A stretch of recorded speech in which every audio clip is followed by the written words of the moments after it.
Hi, in this video we will see how to use variance function in Tableau. So variance is a statistical field, or we can say a statistical or aggregation function which help us to find out the sample variance of a set of expression, or we can see the major field. So in this case, in this data set, we are having four different types of expression: discount, profit, quantity, and sales. So if we want to find out the variance of either of the expression, so we can use the variance function. So in order to use this function, first create one calculation field and write here the function VAR and select the function.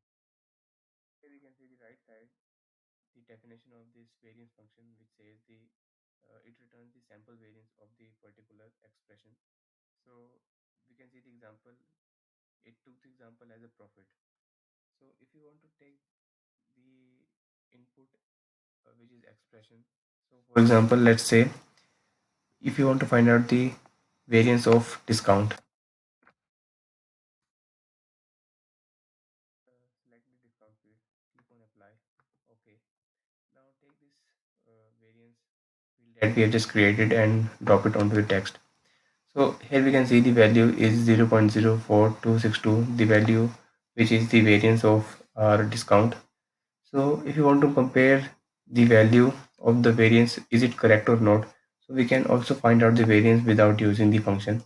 For that, take the discount and drop it onto the text. Now select the drop down function of sum of discount, go to measure and select variance. So now we can see the both of the values are same, which is 0.04262. So this is how we can also compare the values to check out the uh, accuracy of our variance, or we can say is our variance correct or not, to find out. So this is how we can also compare the both of the values using with and without using the function. So this is how we can use the VAR function, which is variance, in Tableau. And thanks for watching this video, and stay tuned for more.